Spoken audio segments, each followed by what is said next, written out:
ভালো সময় আসার আগে মানুষকে 5টি স্বপ্ন বারবার দেখানো হয়। যদি আপনি এই 5টি স্বপ্ন বারবার দেখেন তাহলে মনে করবেন যে আল্লাহ আপনার অবস্থা ভালো করতে যাচ্ছেন এবং দুনিয়াতে আল্লাহ তাআলা সুখ শান্তির ব্যবস্থা করছেন। কেননা স্বপ্ন অনেক সময় কিন্তু সত্য হয়ে থাকে, অনেকে এটা বিশ্বাস করে না। স্বপ্ন হচ্ছে মুমিনের স্বপ্ন হচ্ছে 46 ভাগের 1 ভাগ। নবুয়তের নবীজি সাল্লাল্লাহু আলাইহি ওয়াসাল্লাম বলেছেন, বুখারী শরীফের হাদিস, নবুয়তের 46 ভাগের 1 ভাগ হচ্ছে এই স্বপ্ন। সুতরাং ভালো স্বপ্নগুলো এগুলো আল্লাহর পক্ষ থেকে আসে, আর খারাপ স্বপ্নগুলো এগুলো শয়তানের পক্ষ থেকে আসে। আর আমরা ভয়ঙ্কর কিছু স্বপ্ন দেখি, এগুলো সব শয়তানের পক্ষ থেকে। এবং আমরা দিনের বেলা যেগুলো সব চিন্তা করি এগুলো রাতের বেলা স্বপ্ন থেকে, এটা হচ্ছে ইচ্ছা স্বপ্ন।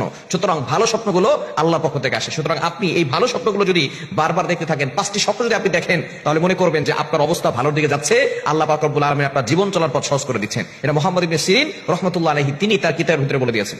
আল্লামা মুহাম্মদ ইবনে সিরিন রাহমাতুল্লাহ আলাইহি তিনি ছিলেন তার যুগের সর্বশ্রেষ্ঠ স্বপ্নের ব্যাখ্যাদাতা। ইউসুফ আলাইহিস সালাম কিন্তু স্বপ্নের সবচেয়ে বড় ব্যাখ্যাদাতা ছিলেন। নবীজি সাল্লাল্লাহু আলাইহি সাল্লাম স্বপ্নের ব্যাখ্যা দিতেন, এমনকি আবু বকর সিদ্দিক রাদিয়াল্লাহু আনহু কিন্তু স্বপ্নের ব্যাখ্যা দিতেন।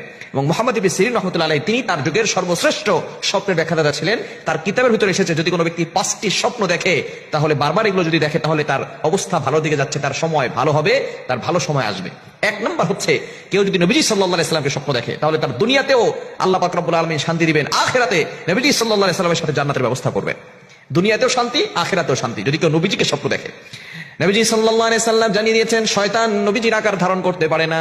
এজন্য যে ব্যক্তি নবীকে স্বপ্ন দেখবে সে কেমন যেন নবীকেই সরাসরি স্বপ্ন দেখবে। এজন্য যে ব্যক্তি নবীকে স্বপ্ন দেখে তার জন্য আল্লাহ তাআলা জান্নাতটাকে ওয়াজিব করে দেন। এজন্য অবশ্যই নবীজি সাল্লাল্লাহু আলাইহি সাল্লামকে স্বপ্ন দেখার জন্য বেশি বেশি দুরূদ পাঠ করবেন। আর যারা স্বপ্ন দেখেন তাদের দুনিয়াতেও শান্তি, ভালো সময় আসবে, আখিরাতে